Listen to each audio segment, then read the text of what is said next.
Hi guys, I'm Jennifer Thor. I am Sarah's upline team leader, and I am so excited to hang out with you guys today and to share a few thoughts.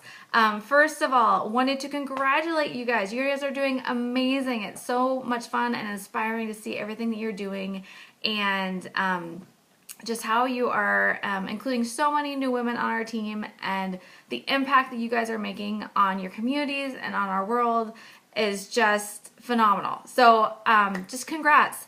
In case Sarah didn't tell you, our team received number 7 in team sales in the whole company at convention.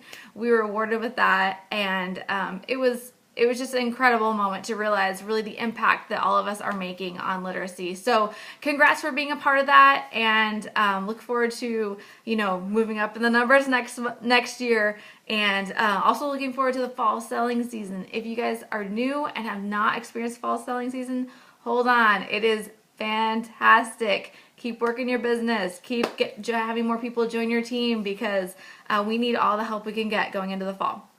Okay, so second thing is Sarah and I were talking about a situation that I had recently, and just how I handled it, and she thought it might be helpful to you guys. So I've been doing this business for, it'll be 6 years in August, so next month. And during that time, I have definitely had highs in the business, and definitely had things that have gone not the way I wanted to. I've had the hostesses that don't show up for parties. I've had, people that join and don't do anything. All the things that you guys are experiencing definitely have been there. Some of them last week. But there are a few things that I have learned in the midst of all this that have helped me quickly get back up on my feet and keep going with my business, and just stick with it. So I want to tell you about the scenario that happened about 2-3 months ago, and what I did. And so hopefully you guys can learn some tips, and when things happen to you and with your business, that you are able to get up quickly and get back on your feet and keep going as well. So here's what happened. So Connect 3, right? That was a couple months ago. We had 3 months where we had to, where we got to earn a bunch in sales and have one person join our team each month. And then when we did that, we got to earn a free convention. So I did that, and the last month I just needed one more team member, and then I was going to earn the watch. I had the sales, I had the 2 previous months, and I just needed that one person. And so, I got busy on that and really focusing on that, and I found somebody who was interested, and I was so excited. Helped her join, and went to bed, and I was like, yeah, I've got it. Got the watch. Was planning actually giving it to my husband as a gift and a thank you for all of his support with my business, and just felt good about that. So the next day, I get a message from her, and I'm thinking, okay, she's ready to go.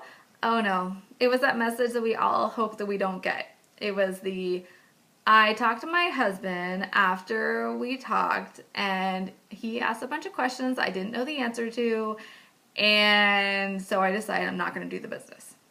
I'm like, and I did, I'm sure, what all of you guys would do in this situation.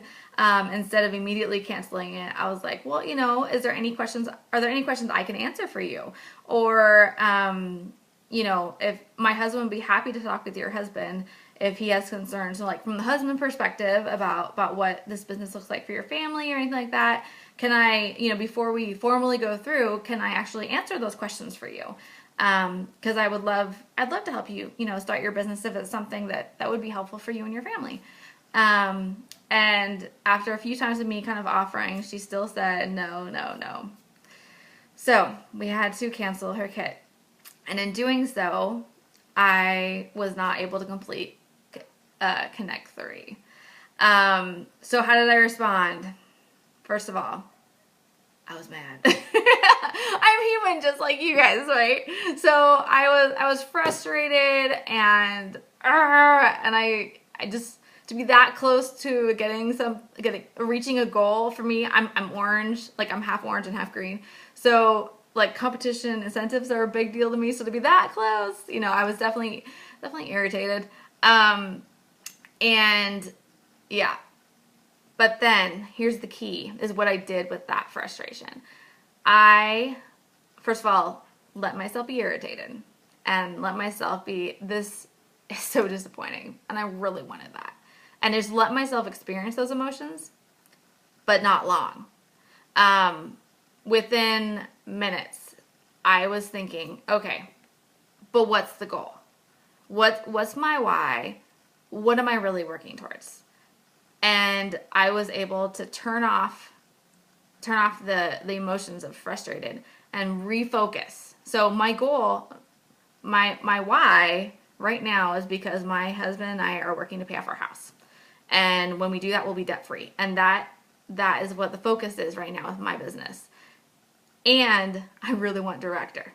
So I'm like, okay, I can stay in this frustration for a while, or I can say, okay, let's switch it and get refocused and keep going. So I'm not going to let this take me off my path. I'm going to let it be like, oh, this was an irritating thing and I'm frustrated by this, but I'm going to keep going. And so I was able to do that. I will say that takes a lot of practice. That before it might usually, may even take a couple days for me to get to that point. But because I have, intentionally practiced this every time there's been a disappointment, I've been able to cut it down to maybe, just saying, I'm giving myself today.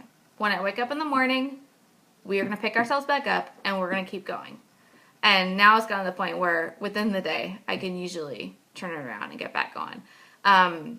So if it doesn't happen immediately for you, it's okay. It will come. But the thing is intentionally deciding I'm not going to let this stop me. Refocusing. What is my goal? What am I working towards? Okay, let's keep going. Okay. Second of all, the other thing I did was I called Tabitha. Tabitha is my upline leader. And unfortunately, she didn't answer, but not a problem. I just left her a message and I said, hey, just wanted to actually say this out loud to someone who would get it. Because this is frustrating, but I just basically want to vomit up. That's what we call in Usborne, vomiting up. I just want to say it out loud to someone. So this is what happened. This is why it's not stopping me. This is what I'm doing instead. And I'm moving forward and refocusing on director, and we're going there. But thanks for listening. I just needed to say it out loud. And then I hung up and I left it there. And here's what I didn't do. I didn't go to an Usborne Facebook page. I didn't even call my Usbuddy, because I knew, just knowing myself in those moments, that if I had gone and done either of those things, it would have kept me in the frustrated stage longer. It would have helped. I would have kept dwelling on it, and I'm like, I'm intentionally choosing not to dwell. And so I'm not going to go to Facebook. I'm not going to go and talk and tell all my friends about it, because I need to intentionally decide that I'm closing that and I'm moving forward. Also, one thing about Facebook, if we go and like express frustrations there, then it not only affects us, but it affects, everybody else. So I didn't want to do that either. So that's kind of what I did. Now, is the door always closed on that? Oh no, I'm a human. Hello. It's definitely at convention when everyone was getting their watches, and I was like, ugh. And so after that session, honestly, I went to the gym and I got tennis shoes on and I just ran it off, because I'm like, I just need 10 minutes of running it off. But again, it was intentionally, I'm at convention. I'm not going to let this affect the rest of my convention experience. We're going to take these emotions and release them again and refocus on what I'm here to do. So I hope that helps. I hope that gives you guys some inspiration for the next time something happens that doesn't quite go your way. You guys are too incredible, and you're doing too much good in this world to let little things like that stop you. I mean, in the grand scheme of things, Yes, it would have been awesome to have a watch. It would have been great to have given it to my husband as a thank you. In the end, what I am doing and what you are doing is much, much more important than that. So please, please, please don't let your next hostess who cancels on you or your next recruit who says no for whatever reason, don't let that stop you. You are on a mission. You are on an incredible journey to make sure that every kid you interact with, that their lives are changed. So take these things, take the frustrations, experience the emotions, let yourself go there. We're women, we need to express our emotions. But then intentionally decide, I'm closing that, I'm refocusing, here's what I'm doing, here's why I'm here. Vomit up if you need to, and then keep going. Because kids' lives are waiting for you. So thanks, and hope you're having a great day. Talk to you guys later.